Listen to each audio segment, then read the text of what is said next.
Count Yorga Vampire is a horror-haunted tale that will take you beyond the boundaries of shock, past the threshold of fear, into a world of the almost human.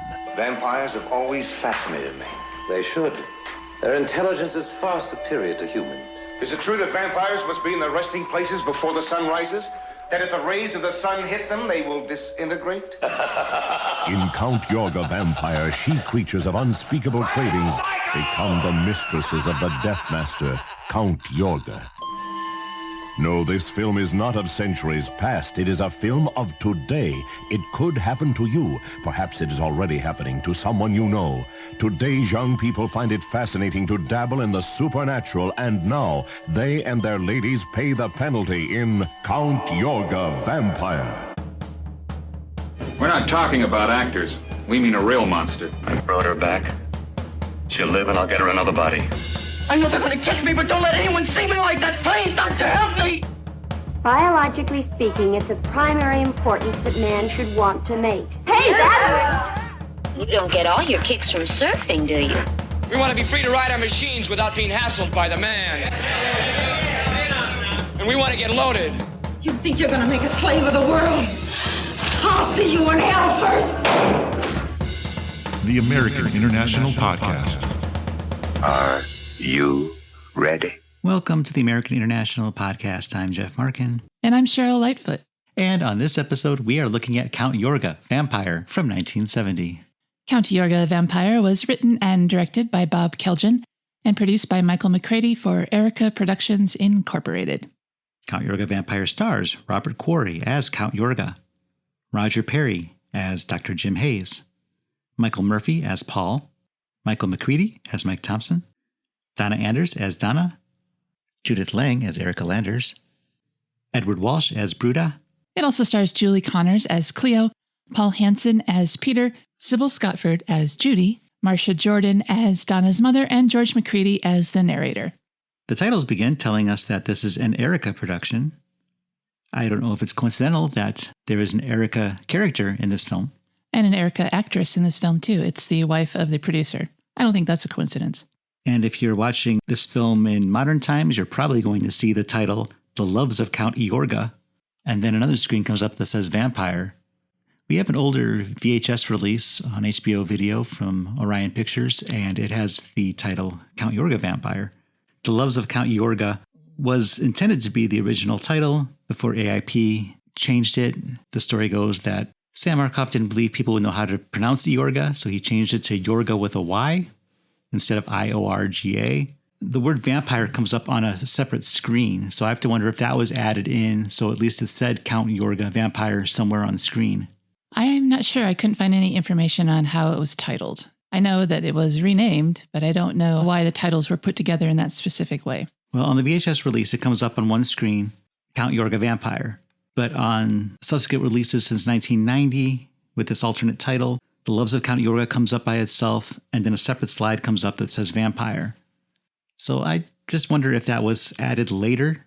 Perhaps a focus group didn't understand who Count Yorga was. But I guess I digress, so let's get into the film. Well, we hear a wolf howling and see credits over a dark night barely lit by a full moon. And the next thing we know, we're at the port of Los Angeles. A coffin is being delivered from a ship and put into a red pickup truck. If anyone has seen Blackula, the coming footage will look extremely familiar to you because it was used in Blackula. But that coffin is being driven through the city of Los Angeles and delivered to a house in a remote location. As this truck goes on its journey, a voiceover from a narrator tells us that a vampire, in ancient belief, was a malignant spirit who, when the earth lost its sunlight, rose nightly from its dark grave to suck blood from the throats of the living. Its powers were many. It could see in the dark, which was no small ability in a world half veiled from light. Its hypnotic skills baffled the domain of science. It was of a cunning more than mortal, for its cunning was a growth of ages, since it could not die by the mere passing of time. It had to have been by a wooden stake driven deep into its heart, or exposure to the rays of the sun, which would instantly decompose its body into a miasma of putrid decay. The believers of this superstition referred to vampires as the living dead. I seem to be making use of the past tense. Perhaps the present would be more precise, for it stands to reason that if one is superstitious, even on a small, seemingly insignificant level, one must be vulnerable to all superstitions. conceivably even those of vampires. Now, speaking of superstitions, we are at another house where a seance is taking place. There's a thunderstorm happening outside, but it's not raining. Inside, a Christopher Lee cosplayer is holding court. 3 couples sit around the table with a glowing globe at the center. One of the men, Paul, is not taking this very seriously. He's making dumb jokes while the medium holding the seance, a Count Yorga, is speaking to the group. Paul is grabbing his partner's boob and just being a general jerk about everything. His partner, Erica, elbows him for screwing around, and the medium stops his presentation. They cannot continue under these circumstances. No, we must have complete concentration and belief from everyone. But while Paul is not taking it seriously, another man who's at the table takes it seriously enough to let his partner sneeze on his finger in order to not disturb the proceedings. It's pretty gross. The intention of this seance is to try to reach Donna's recently deceased mother. Donna would like to continue the seance and ask that everyone else take this seriously. Paul still thinks it's all ridiculous, but he's willing to try for Donna's sake.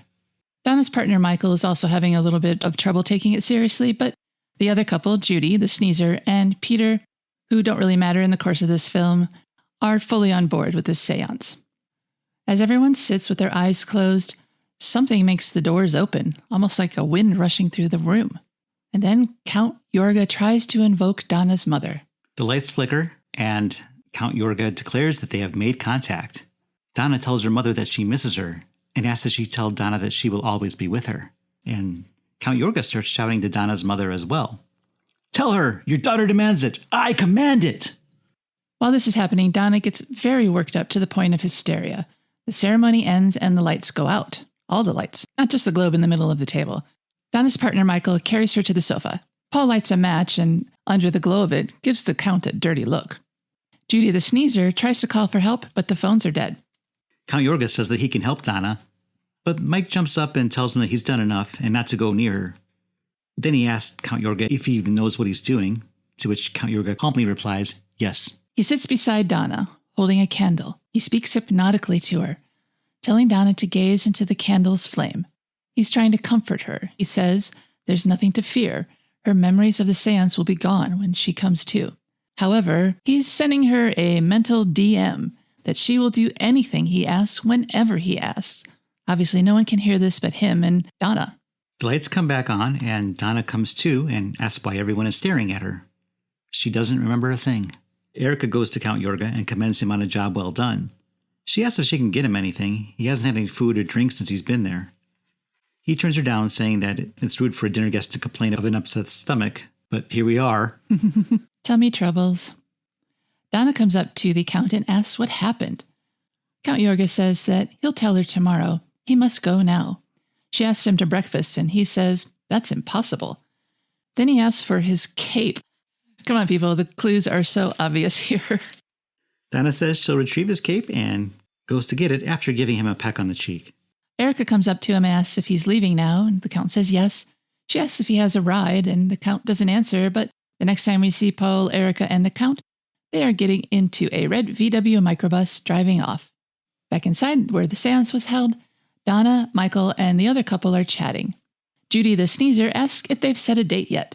The answer is yes, it's February 17th. Then they ask how Donna found Count Yorga, but she's drifted off to another mental space, accompanied by the hammering of a heartbeat. Then Donna comes to, and Michael wonders if she's okay. Donna gets a little defensive, and Mike asks her about the provenance of the Count. She says he was her mom's new boyfriend, too new to have been introduced to Michael. But then she says, wait a minute, you did meet him because he would have been at my mother's funeral. And neither Michael nor Peter can remember seeing this Count Yorga at the funeral. And come to think of it, Donna doesn't remember seeing him there either. And it's very strange because Count Yorga was the one who insisted that her mother not be cremated instead of given a regular burial. And Donna thought he was so emotionally involved with his mother after they dated for a short time that Donna felt she had to acquiesce. That's also kind of weird. And now we're back with my favorite character, the VW microbus. It stops at the gate to Count Yorga's estate. There's a man waiting there with his dog. This is Brudah. He's not an attractive fellow. Got a bit of an overbite. He opens the gate and the dog starts having a fit. Count Yorga stares the dog down into submission until the dog becomes calm. Then the Count commands Paul to drive through the gate. And it's quite a long drive to the house. So long that it goes from night to day to night again. Finally, they arrive at Count Yorga's home, where a woman in a black dress with blonde hair is standing at the open doorway. Paul asks, "Is that your wife?" And the Count merely says, "No." Then the Count invites Paul and Erica in for drinks. Erica says yes, but Paul says no, not tonight. Erica begs a little bit, saying that she'd love to see the house, but Paul says maybe another time. Count Yorga tells him to be careful. He says the path back to the road is narrow and can be treacherous. And we cut to the VW's tires spinning in the mud. Erica's asking dumb questions like, "Are we stuck?" And, "Well, can we get out?" Paul proposes they go find out. He exits the bus and tells Erica to get her fat ass out there to help. And she gets worked up about how she doesn't really have a fat ass and goes out to squabble with him. But he kisses her and all is forgiven, I guess. Paul goes to gather some sticks to place under the tire to try to get some traction. And as he's doing this, we hear the sound of a wolf howling. Erica asks if he's heard those wolves, and if they can please go back to the castle and ask if they can spend the night.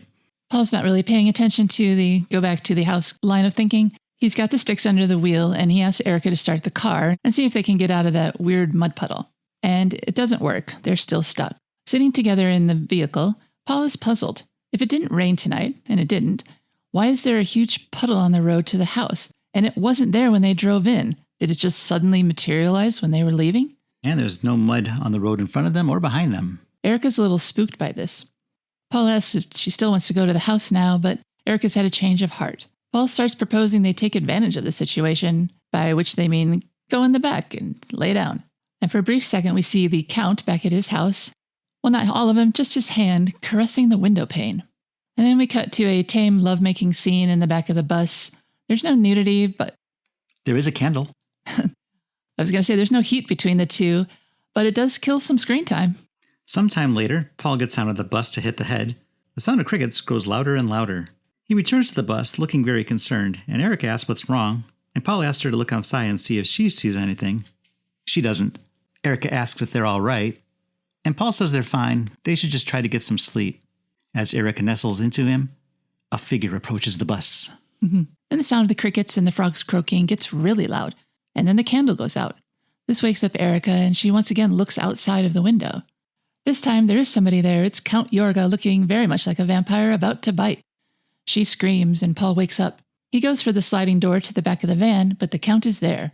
He yanks Paul out by his arm, and Paul hits his head on the ground. He's out cold. Then the Count advances on Erica, who's cowering under a sheet. The next day, Paul and Mike meet for lunch. They're discussing the events of the previous evening, and Paul says that Erica doesn't remember a thing about last night. Mike says she must be in shock, and Paul says he talked to her and she was going to go visit Dr. Hayes. And then the two start walking the, 4 to 6 miles back to where they parked their car. But the conversation continues throughout this walk. Paul knows that whoever pulled him out of the bus was strong, with a grip like a vice. And it's strange that when Brudah opened the gate to let them out this morning, that Brudah said that the Count had left for the day. So if that's true, why didn't the Count stop and offer to help them? He would have had to pass them on the way out. And that mysterious mud puddle was gone the next day. Michael asks if there was a rear exit from the estate, but Paul can't answer that. Now we're at a doctor's office of sorts, where Dr. Hayes is washing his hands after the examination and shouting out a prescription that Erica stuff herself full of steaks, as rare as possible and as many as she can eat. Or as rare as she can bear. He returns to the very wan Erica sitting limply in a chair in front of his desk. He tells her she's lost a lot of blood, almost enough to warrant a transfusion, but she has no internal injuries. So he concludes that the blood must have come from those 2 puncture marks on her neck. And he pulls her hair aside for us to see. Yeah, those are vampire love bites, all right. Dr. Hayes thinks they're fascinating. Then Dr. Hayes' French assistant, Babette, comes in with some paperwork. He thanks her and she curtsies, which he assures her is not necessary. As Babette leaves, Dr. Hayes explains to Erica that Babette doesn't speak much English, but that she's very efficient. That's the producer's wife, Erica. The actress, I mean. Babette has brought in Erica's blood test results. Dr. Hayes reviews the results and finds that there is something present in her blood, but he assures Erica she doesn't have leukemia. He tells her to go home and not worry, and don't forget about those steaks.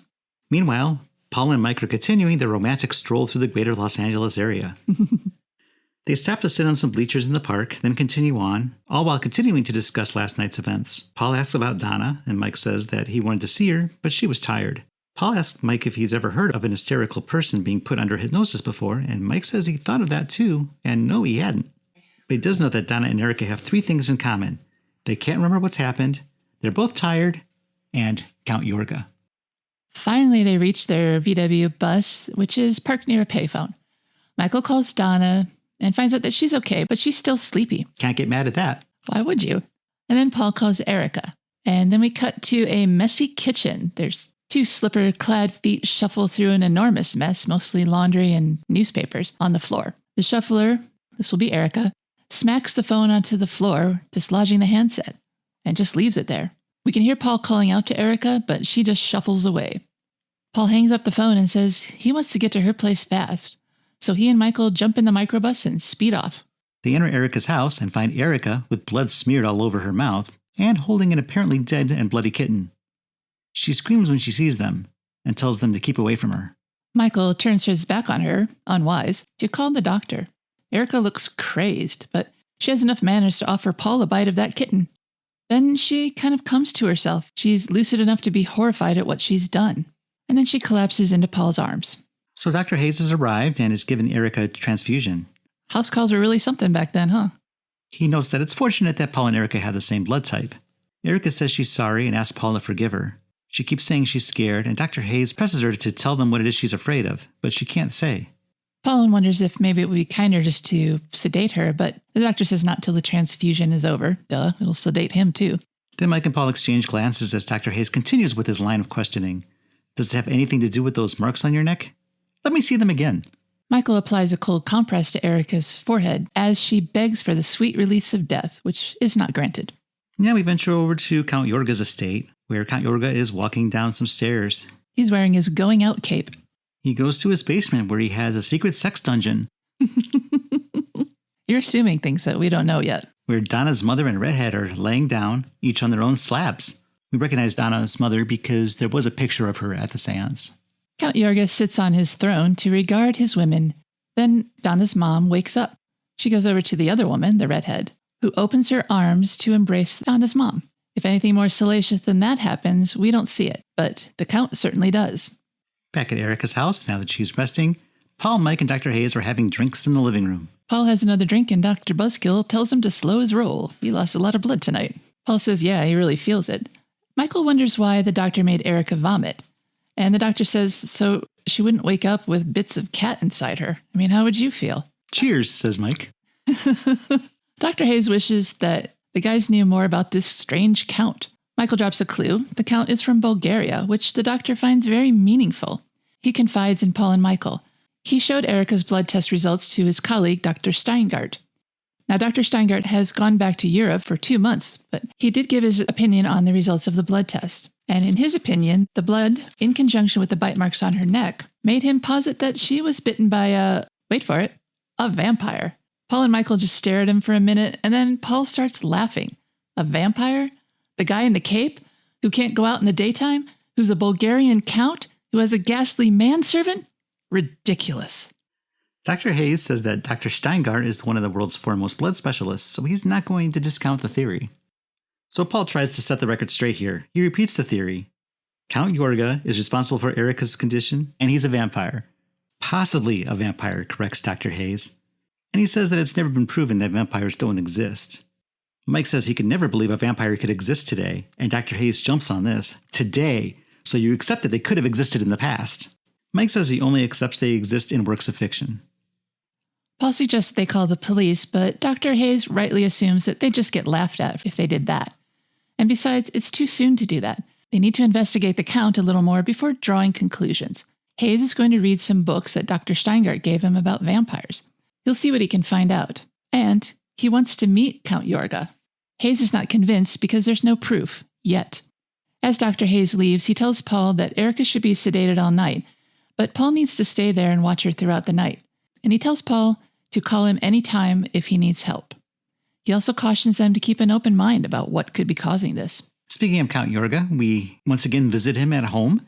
He's sitting in a chair, not his basement throne. He's up on the main level now. He stands and goes to the window, and he opens it to view the full moon. Lightning strikes, and he bares his fangs. Up in Erica's room, that sedative isn't really working, nor are the buttons on her robe. She rises out of bed and opens her French doors. The wind caresses her without blowing her robe wide open, and then she returns to bed. As she lays back, she reveals that Count Yorga is in the room with her. Downstairs, Paul has nodded off. He's not watching her like he's supposed to be. And then he's awakened by a thundercrack. Upstairs, Count Yorga goes to Erica and tells her that he is going to make her immortal, his gift to her. He bites her, this time on the other side of the neck. He pulls his hand down her chest, then goes for her neck again. Erica seems to be enjoying it. Very much so. He's messily smearing Erica's own blood all over her face and body. Finally, Paul decides to head upstairs. But when he goes into Erica's room, she's gone and the window's open. Then we cut to Dr. Hayes. Dr. Hayes is in bed with a redhead named Cleo, and the phone rings, waking him up, and it's Mike, telling him that Erica has gone missing and Paul has gone to Count Yorga's to look for her, alone. That idiot, if Count Yorga is what I think he is, Paul is as good as dead. Dr. Hayes tells Mike to come over to his place and to bring Donna with him.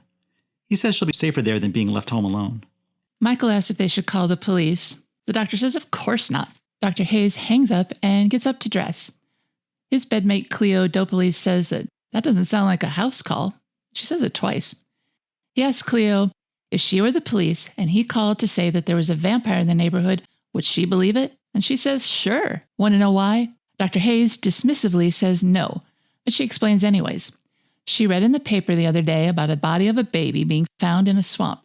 That body was drained of blood and its neck was all chewed up. She says if ever the police were going to believe in vampires, ... Dr. Hayes is stunned at this surprisingly helpful bit of info from Cleo. So he sits down and calls the cops. He tells the desk sergeant that he believes he knows who killed the baby that was found in the woods. He gives his name and says that he has good reason to believe a vampire is responsible and he can prove it. But then he lowers the phone and tells Cleo that he is now the 47th person to report a vampire in the city in the last 14 hours, and that he has a sick, morbid sense of humor. The cop told him he should be ashamed of himself. Now we're with Paul driving up to Count Yorga's gates. He opens them himself. Brudah's not there. Then he drives up to the house. We see inside that Brudah is carrying Erica's limp form down to the dungeon, watching as Paul parks his car and runs up to the house. Paul throws open the door and slams it behind him and shouts, Yorga! But there is no response. He hears the sound of a car starting, and he looks outside to see his van pulling away. We talked about it. We don't know who's driving it because both Count Yorga was upstairs and Brudah was down in the dungeon with Erica. Maybe Count Yorga flew out of that upstairs window down to the van and drove it off. That's the only conclusion I came to. Or it's Volkswagen. Maybe it drove itself. Maybe. Self-driving cars in 1970? Well, Herbie. That's true. He wasn't a microbus, though. Having lost his ride, Paul looks around the house. It's quiet. There are mismatched lamps in the living room. He turns to see Count Yorga rushing at him, fangs bared. Yorga chokes Paul and throws Paul to Brudah. Brudah applies pressure and there's a sound of bones cracking. Sounds like celery being snapped to me. The Count is now playing piano in one of his many smoking jackets. Yorga informs Brudah that they will be expecting more company. The Count is now playing piano. He's wearing one of his many red smoking jackets. He can't wear his cape in the house because that would be tacky. Well, he did wear his cape in the house once. He wore it down to the lady dungeon. Well, that was a formal event. True. Somehow he knows that he has guests, so he goes to the door. Outside, Dr. Hayes, Michael, and Donna are there. He recognizes Donna, of course, and Mike from the seance, and they introduce him to Dr. Hayes. Donna asks if they might come in, and Yorga apologizes, saying it's just a surprise to find someone at your door at this late hour. Yeah, we don't know what time it is, but it was 3:30 when the doctor was in bed with Cleo getting the first phone call. So I guess maybe half an hour has passed. Yorga opens the door because he's pleased to see Donna, but he can only pretend to be pleased to see the others. He leads them to his parlor, now furnished with lamps with matching shades. But the lamps themselves don't match. I think they're part of his set, though. They just have a little bit of a different look.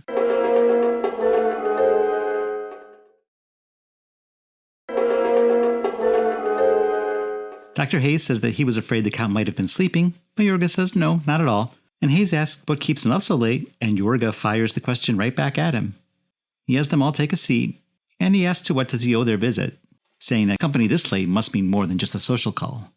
Michael asks if Paul and Erica happened to drop by tonight. Yorga plays dumb. Paul and Erica? Donna reminds him that they were at the seance last night.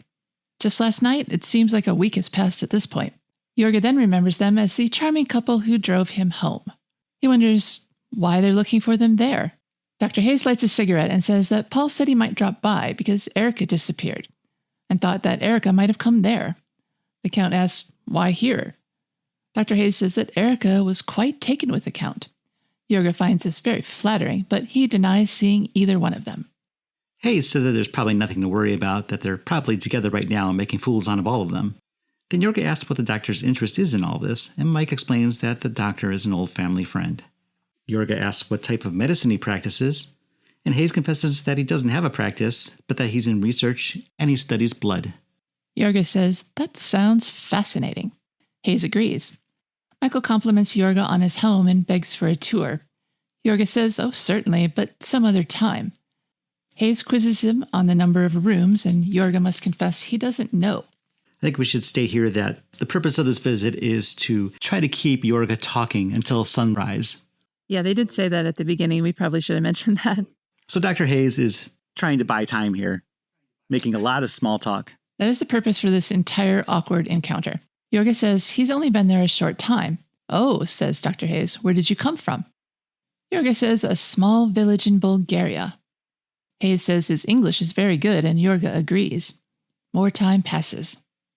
Struggling for conversational topics, Hayes comments that he heard the seance was very good, and Yorga accepts this compliment. Hayes turns this into questions about Yorga's interest in the paranormal.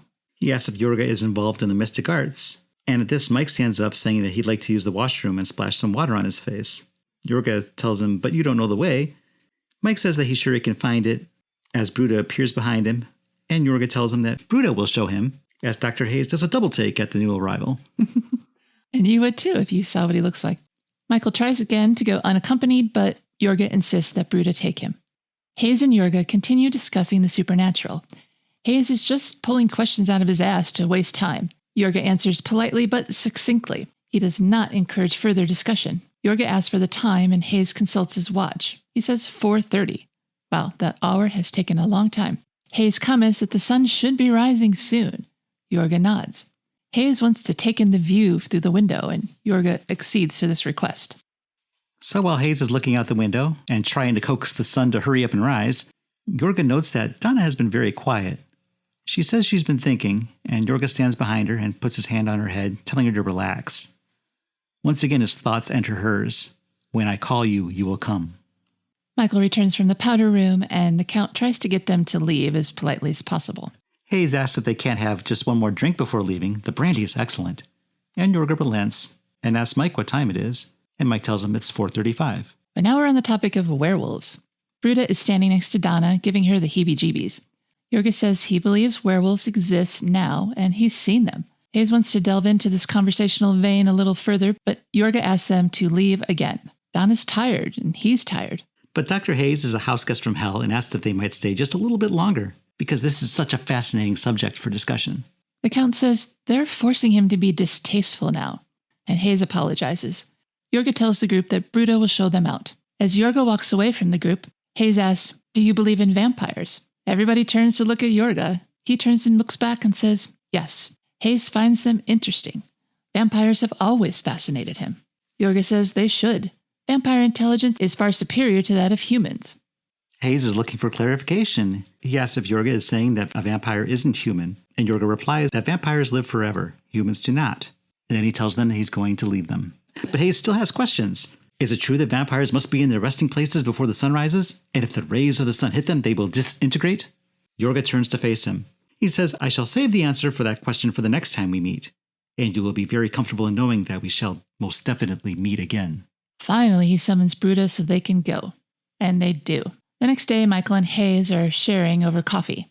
Hayes wants to know how Michael would feel about driving a stake through someone's heart. Michael would feel marvelous, he says. Good, says Hayes, because we're going to have to kill Count Yorga. And now Michael's outraged. I guess it was just a thought experiment. He says, what? You've got to be joking. Michael says he's been asked to swallow a lot of weird theories without proof, but murder? They'll never get away with it. The police won't believe they only killed a vampire. Dr. Hayes says that when they kill the Count, there'll only be dust left behind, not a body. Dr. Hayes assures Michael that they won't do anything without proving he's a vampire first. But they have to take what they know into account. 1, Paul and Erica are still missing. They can't say for sure what's happened to Erica, but Paul definitely went to Yorga's last night. 2, Donna's mother died of pernicious anemia, and Erica was on her way to having pernicious anemia herself. And 3, vampires exist by sucking the blood from the living. Who left the marks on Erica's throat? And explain her need for blood. But Hayes is passionate about this subject, and he says that they can't waste any more time. They need to stop him now, even if it means driving a stake through his heart. And I guess that passion has convinced Michael to agree to help. Hayes' plan is for Michael to get some sleep now, set his alarm, and then meet him at his office at 2 p.m. That'll give him 3 to 4 hours till sundown.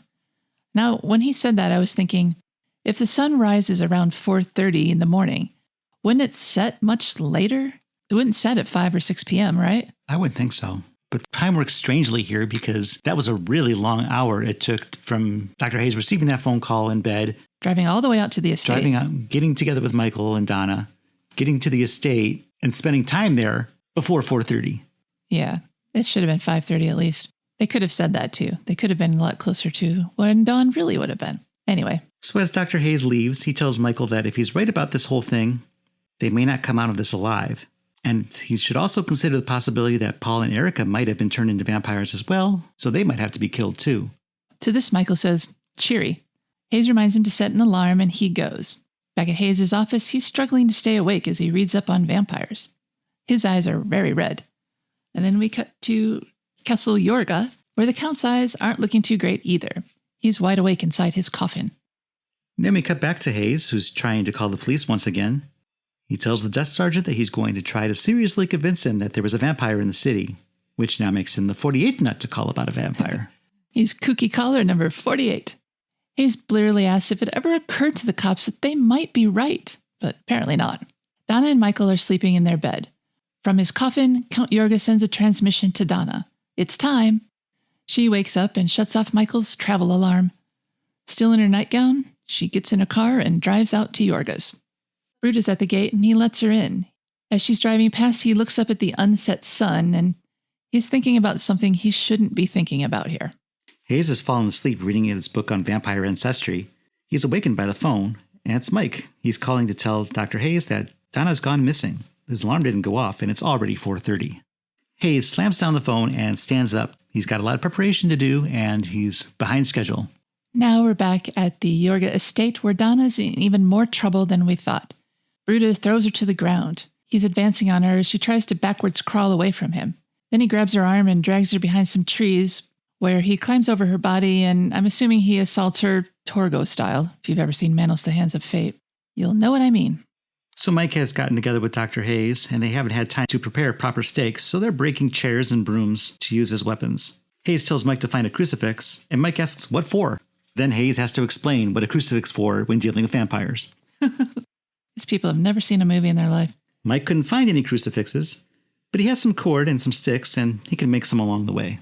Your DIY crucifix. It's also not a crucifix because there's no dead body on it. It's just a cross. But I wrote crucifix many times. They drive over to Count Yorga's estate, and by now it's fully dark. So I guess the sun sets super early too, even though it rises early. Mike asks if they should have parked closer, because if they have to run out of there in a hurry. But Hayes cuts him off, saying that if they have to run out of there, they've already failed. I'm just going to spoil things right now and say that they've actually already failed. Their plan is to find Donna and then find the Count, see if he really is a vampire, and if so, stake him.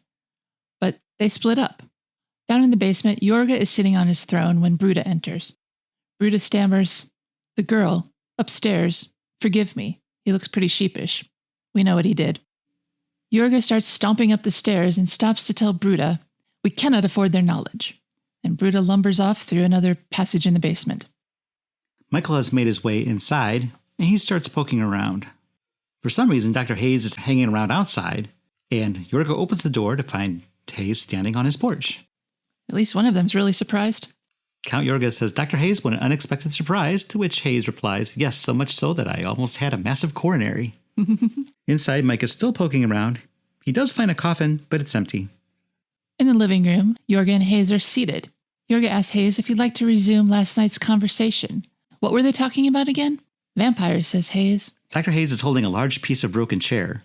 Yorga asks Hayes if he can look at his pointed stick, and Hayes hands it over. It's kind of long. It's not going to be great for hand-to-hand staking. Yorga reminds Hayes that vampires have the superior intellect because they've had time to absorb the works of the world's great thinkers over the ages. They have the ability to make a fool out of any man. And he gives Hayes his stick back. Hayes realizes it's time to stop pretending, and Yorga agrees. So Yorga offers to show Hayes what it is that he had come to see. And that he hoped he would never find. So Yorga leads Hayes down to his sex dungeon, where the redhead, Donna's mother, and Erica are all laying on their individual slabs. Hayes runs over to Erica, and she doesn't wake up. Hayes asks Yorga where Paul and Donna might be, and Yorga tells him that Donna's upstairs and that Paul is dead. And that he'll never see either one of them again. The cards are now on the table. Yes, Yorga is a vampire. Last night was Hayes' little joke, trying to get him to stay out past sunrise. But tonight, it's Yorga's joke. He moves towards Hayes, but the doctor whips out his cross. It momentarily puts Yorga off. He steps back and looks away. Yorga's like, oh, please. But it's not really stopping him. Yorga's not taking that seriously. Dr. Hayes yells for Michael, who can hear him. Then Yorga starts cackling as the 3 lady vampires rise behind Hayes, without Hayes noticing. Hayes calls out for Michael, and Yorga mimics him and continues with his maniacal laughter. Michael can hear this, and he tries to find Hayes by following the sound of Yorga's laugh, but the door he needs to go through is locked, so he takes off in another direction. It's too late for Hayes, though. Down in the dungeon, he's being consumed by the 3 lady vampires. Yorga watches for a moment and then loses interest and walks away. Upstairs, Donna's in bed, and she looks hella bored. Michael is still trying to find a way to get to the sounds that he heard. He's in a run now, and he trips over something, and the flashlight falls from his hand. He picks up the flashlight and sees that he tripped over Paul's body. Paul grabs hold of Mike's leg and then dies. Michael pries Paul's hand off of his leg and runs off, only to get attacked by Brudah. They grapple and struggle a bit, but eventually Michael stabs Brudah with the hunting knife on his belt. At least he remembered to bring a real weapon. Now we see that Yorga is in the room where Donna lies waiting. He tells Donna that she may see her mother. Donna turns to find her mother has joined them in the room. Donna's mother comes in and sits by Donna and awkwardly pats her hair. We're back with Michael, where he finally reaches the dungeon, but it's too late. The show is over. Hayes is not quite dead, though. He whispers that Donna is upstairs. Michael looks a little befuddled, so Hayes helpfully points his finger in the direction of up. Hayes is down for the count. See if you can fit that in somewhere. Then Vampiress Erica and the redhead run out to attack. Mike starts swinging his broomstick at them, and Red runs away. He stops when he recognizes that the other is Erica. He raises his broomstick, then leaves without finishing the job. Eric can only hiss at him as he leaves. And at this point, Hayes is truly dead. Michael runs upstairs from the basement now. When he gets on the first floor, Brudah is there. Brudah is not much of a threat this time, though. He collapses when he reaches the stairs. So Michael ascends to the next level. He asks if Donna's okay, and she says flatly, yes. He commands her to get behind him, but she doesn't. He repeats this, and Yorga pushes Donna's mother into Mike's broom handle and runs out the door. Donna's mother falls dead to the floor, and Donna has had to watch her mother die twice now. Well, he stakes her in the stomach, so apparently that's sufficient. I just figured she had a low-hanging heart. Oh my God. Donna looks up dully at Mike as he breaks off the end of the broomstick and goes for the door to hunt down Yorga. But Yorga lunges at him the moment Mike reaches the doorway. It's a really cool shot. We're looking from the room through the doorway, and Yorga just slides past as if he's on roller skates or something. Yorga pushes Michael to the wall, and Michael pushes his stake into Yorga, this time north of the stomach. Close to the heart, I guess. Didn't look like he quite hit it, but I think it worked. Seems to do the trick. Yorga turns and screams, kind of a choking sound. He seems shocked that this hairless ape got the better of him. He tries to go for Mike once more, but he falls to the floor. And cue the melodramatic death scene. He groans and thrashes and eventually stops. Michael looks at him warily and then goes to fetch Donna, who's still at her mom's side. As they leave, we see Donna's mom's stake moving to and fro. She's apparently breathing, so it might be premature to leave her. As Donna and Mike reach Yorga's body, they see that it's turned to ash. Even having seen it, Mike can't believe it. Donna just looks on in silence. Then they go to head down the stairs, but Erica and the redhead are there. Michael and Donna run to the other staircase. Don't know why they're There are 2 staircases that meet in the middle, so Mike and Donna take the other one. They're meeting on the landing. And Mike wards off the vampiresses with his crucifix. He chases the lady vampires down the stairs all the way to those basement steps. He opens the door and they go inside, and then Michael locks the door, sighing in relief and dropping his cross. He says, "Oh, baby, baby," and drops Donna's hand. But as he turns to look at her, she lunges at him. She's a vampire. Who could have guessed?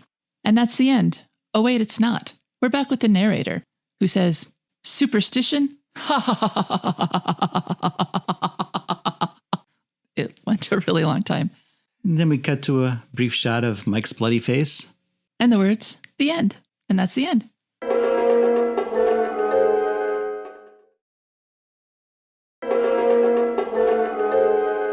You are listening to the American International Podcast, and we're discussing Count Yorga, Vampire, from 1970. According to an April 1971 Daily Variety article, producer Michael Macready and writer-director Robert Kelljan decided to re-team after making the 1969 softcore film Little Sister, also known as Flesh of My Flesh. Count Yorga Vampire was originally to have been a softcore porn film called The Loves of Count Yorga, and some prints of the film display this as the on-screen title. Robert Quarry told actor-producer Michael Macready he would play the vampire role if they turned the story into a straight horror film. Kelljan and Macready formed Peppertree Productions and began work on Count Yorga Vampire. As Kelljan wrote the script, Macready raised funds for the budget, estimated at just under $100,000. Macready enlisted friends to work on the film for scale and deferments, and borrowed some of the film's equipment and props used during the shoot. In exchange for a screen credit, a dentist who is also a horror movie fanatic, possibly the makeup person identified as Master Dental Smith, created fangs for 3 of the characters. Count Yorga Vampire was shot on location in Los Angeles, where the film is set. The Count's mansion was a home on a 40-acre wooded lot, and according to the AIP Pressbook, an older woman living in a decaying shack behind the mansion declared she was a real-life witch. She also hung around the set, trying to attract the romantic attention of 2 of the younger actors. Fortunately or unfortunately, they seemed to prefer the actresses who were playing vampires. Kelljan, together with William Sargent, invented the Color Tran mini crab dolly, which allowed Kelljan to easily move the camera in any direction, and that was used in the making of Count Yorga Vampire. The scene in the film where Erica is discovered to be eating her pet kitten was allegedly accomplished by covering a sedated kitten with canned lasagna. Yuck. George Macready, narrator and father of producer Michael, was a popular actor who made his Broadway debut at age 7. He appeared in films like Gilda, Tora Tora Tora, Paths of Glory, and The Great Race. Michael's wife Erica also appeared in Count Yorga Vampire as Dr. Hayes' nurse/assistant. In the 1972 book The Rating Game, Stephen Farber writes about the problems that American International Pictures had securing a GP rating, formerly known as M, later renamed PG, from the Motion Picture Association of America, which initially was divided as to whether to give the film an R or an X rating. AIP insisted that they needed an unrestricted GP rating for the film in order to get the film released into the largest possible number of theaters. Most importantly, drive-in theaters.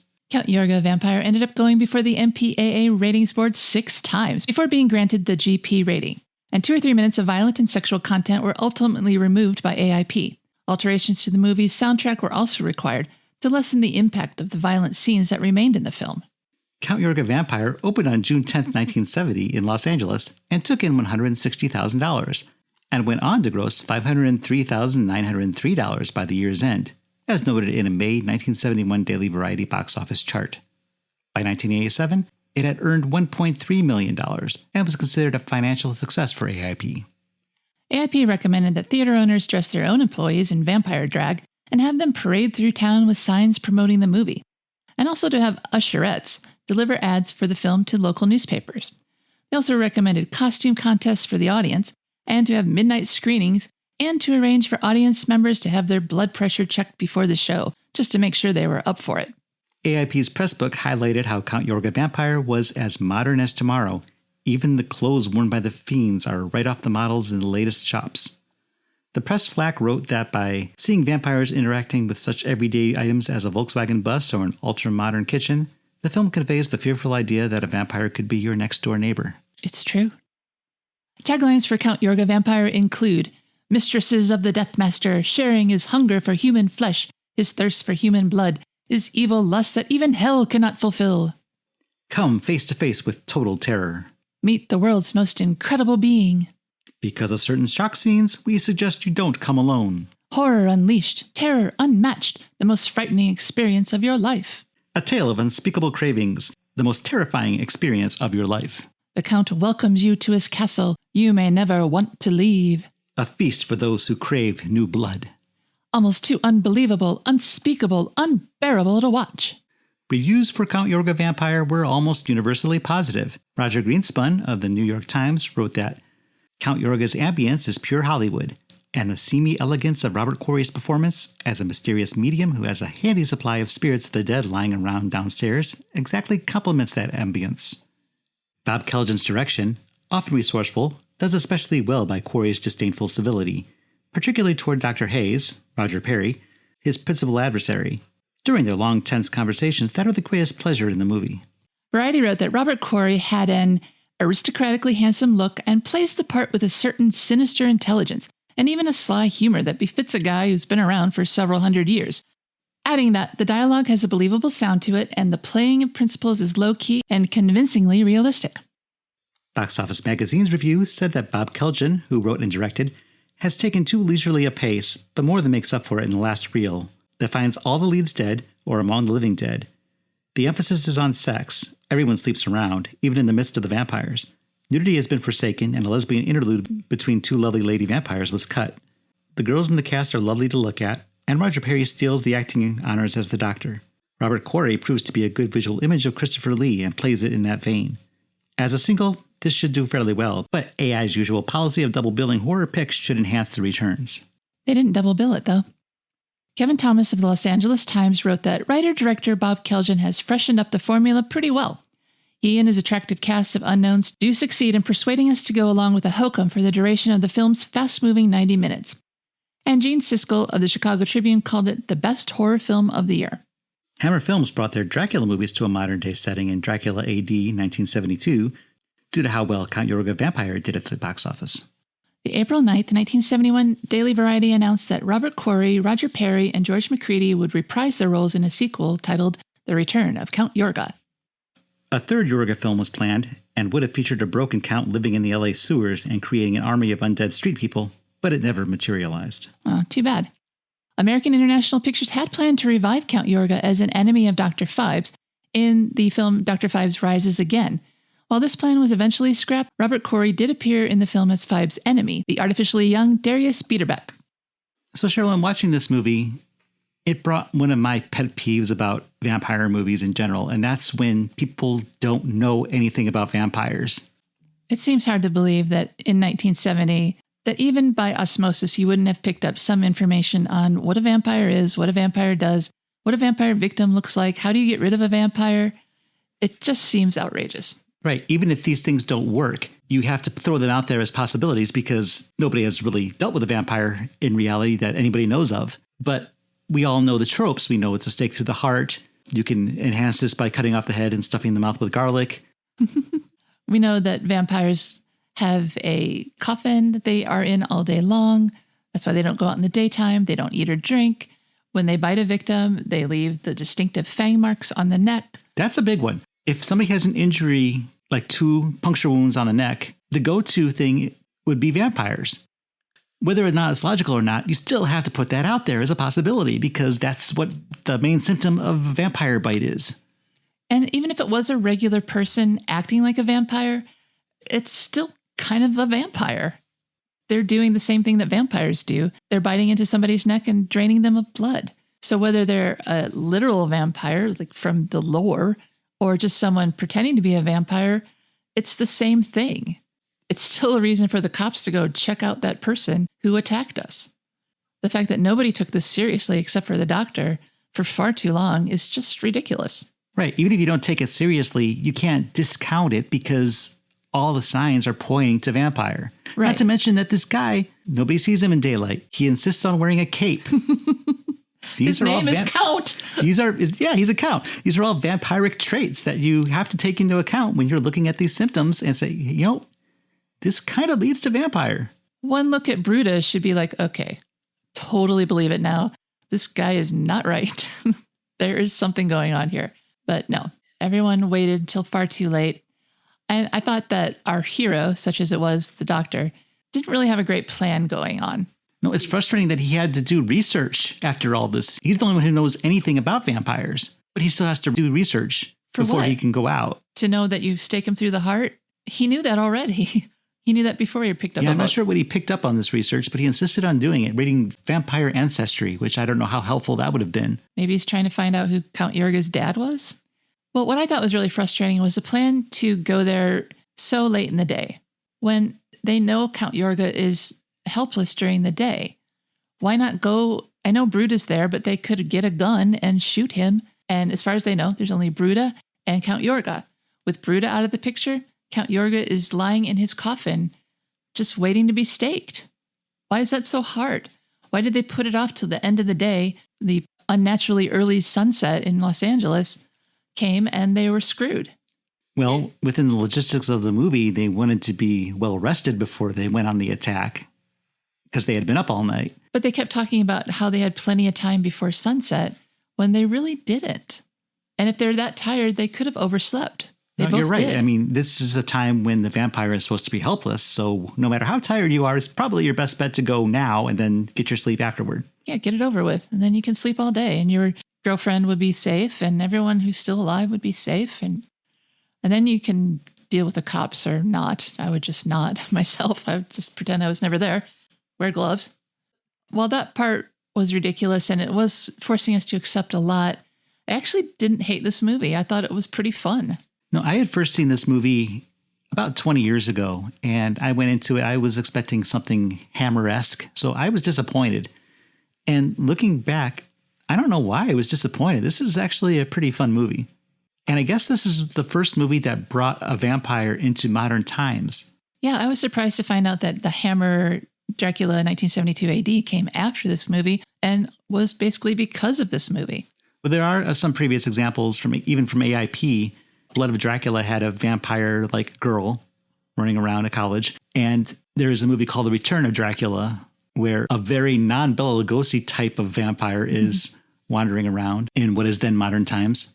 But were those pictures as successful as this one? Because this one did really well.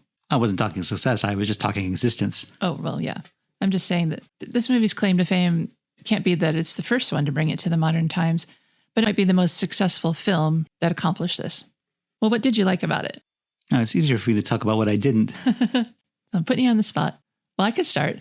I liked Robert Quarry as Count Yorga.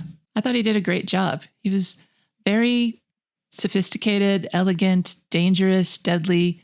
He didn't succeed in the end. Well, he is coming back in The Return, but he did get killed in the end by the dopey boyfriend. But I thought he did a great job at the performance. He was so masterful as a vampire. And I would even say earnest. Yeah, I totally buy him as a vampire. And this character could actually have been Dracula. And it makes sense that Dracula can't use his name anymore because he's got a reputation. He could go by Alucard. Yeah, but that's kind of stupid. He does that a lot for some reason. I always anagram people's names. I would have gotten that in a second.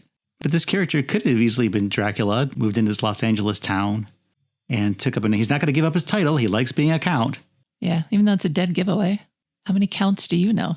1! That's true. But we don't know anything about Yorga's history, so it could still be Count Dracula. Let's say it is. Why not? And I thought Roger Perry did a good job as the doctor. His plan was terrible, but his acting was good. He kind of reminded me of Roddy McDowall as the vampire hunter in Fright Night. Oh, yeah. Except that where Roddy McDowall's character was full of bravado and a phony, Roger Perry was kind of the opposite of that, in that he knew all this stuff. He just wasn't very... Confident, yeah. I think he didn't have enough confidence in himself either to believe that he was right. That's why he had to do all that extra research that was just wasting time. But yeah, competence would have been very helpful in this film.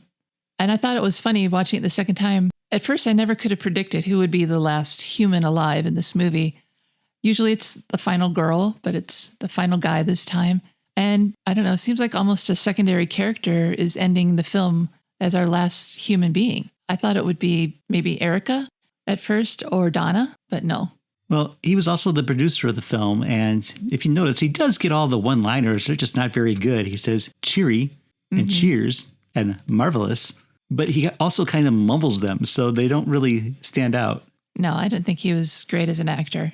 It's amazing to me that this would have been considered an R, even an X-rated movie, but for 3 minutes being cut out of it, because it's so tame. Well, the version we saw, but you could tell where the sex scenes would have been. There would have been the lesbian tryst between Donna's mother and the redhead. But it wouldn't have been, I mean, how graphic would it have gotten if they only had 2 or 3 minutes of film? And then the scene in the back of the microbus. That was very tame. And Erica's performance for The Wind might have been more graphic. There might have been some nipples. It just seemed very almost wholesome. the way that they cut it together. We didn't see Count Yorga interacting with anyone but Erica. He bit her on the neck, and we didn't see it the first time. We did see it the second time, and that was semi-erotic. But we never saw him attack Donna or Donna's mom. No idea who that redhead was. She just I assume Donna's mom was the one who fed on Donna. Oh, you do? Yeah. Why? They were both in the room with her. Yeah, but I think he brought Donna's mom to make her a vampire. I have no reason to believe that's true. It's just what I choose to believe, because there's no reason to believe that it was Count Yorga necessarily. There's no proof either way. I thought the whole point of siring a vampire was that they were yours then afterwards. Donna's mom already sired her once. Did she need to do it again? And wouldn't Count Yorga, as the alpha male, want Donna to be his underling and not his underling's underling? Perhaps. I can't discount it. I have no way of knowing, as I said. A better movie would have showed us what happened. I don't think it needed to show it, because then we wouldn't have that shock ending. Oh my God, Donna's a vampire. That wasn't a shock. Never saw that coming. Everybody saw that coming. So it did have several pitfalls, I think, issues with the story, the way it went. And it left a bit out that maybe could have made the movie a lot more exciting. There's a lot of talkiness to this movie. They keep talking with Yorga because they're waiting for the sun to rise, which I think is the most amusing part of this whole movie, because this conversation is really pretty dull. It's so small cringy. talk. You can tell that Count Yorga is annoyed, but being polite. But eventually that facade has to come off. You can only entertain this for so long before you're like, get out. He put up with a lot longer than I would have. Oh, definitely. That's why I'm not a count, probably. The only reason. That's true. I don't know. I've entertained a few LDS people, Jehovah's Witnesses, a lot longer than I should have. So maybe I'm more like the Count. So, Cheryl, you said you enjoyed this movie, but how does that equate to a rating using our AIP scale, where A is awesome, I is intermediate, and P is pathetic? The first time I watched this on Letterboxd, I gave it 3 stars because I laughed and I thought it was amusing. But part of that was because the previous 2 movies we watched for this podcast, The Wild Party and One Summer Love, were so disappointing that this felt like a giant breath of fresh air, this hilarious, silly vampire movie, that I wanted to give it maybe an I+, not quite an A, but more than an I. But I think I'm just going to take that down to an I now, because while it had a lot of amusing moments, and I did like the performance of Robert Quarry and Roger Perry, the other acting didn't really do it for me as much. And I think it was a great movie compared to other movies, but on its own, it's just average. So I give it an I. How do you feel? I would agree on those actors' performances, but I want to talk about the performance of Michael Macready as Mike Thompson. He's the producer, so he's going to give himself a pretty good part, but this guy is not a great actor. No, I did say that. And I would say he has to be the weakest part of this film. Like I said, I was really surprised that he was the one that lived the longest. If he wasn't producer, that character never would have been. If I could change anything in this, I might make Erica's character have more to do before she vamps out, because she was probably the most interesting of the 3 women. Is that because she had a chainmail tunic that she wore? Maybe. I mentioned that I enjoyed that scene when they're trying to talk out the sunrise in order to catch Yorga off guard.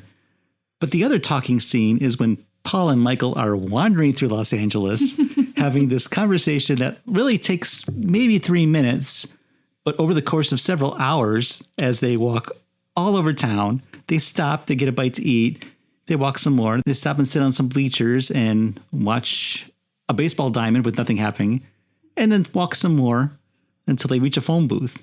That was a really weirdly staged conversation. And it's not boring to look at because it's all action and you're listening to the conversation. So I don't know if you really notice how weird it is unless you're looking at it and saying, this is weird.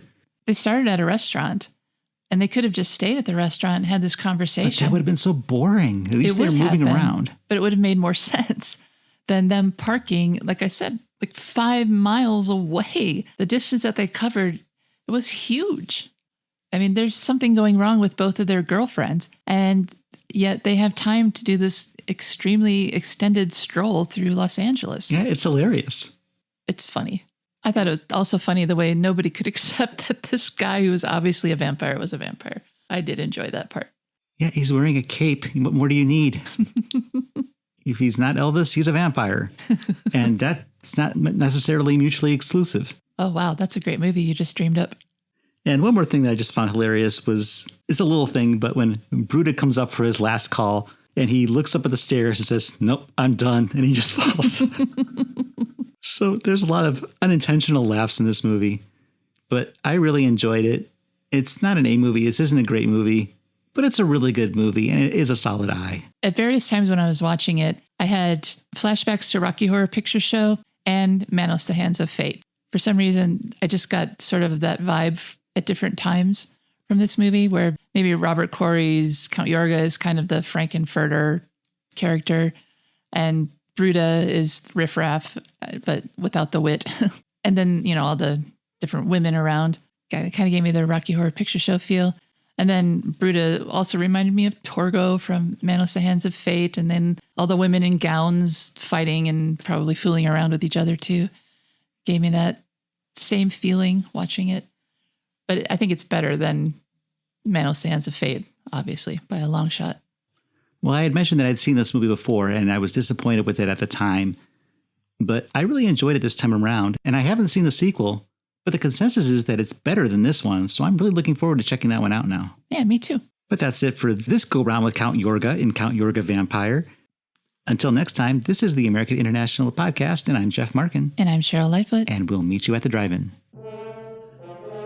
Follow the American International Podcast on Instagram and Letterboxd at AIP_pod and on Facebook at facebook.com/American International Podcast.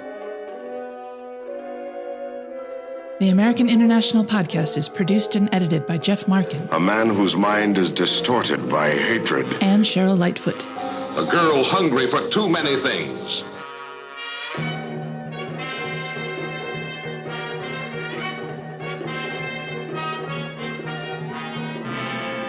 The American International Podcast is part of the Pop Culture Entertainment Network.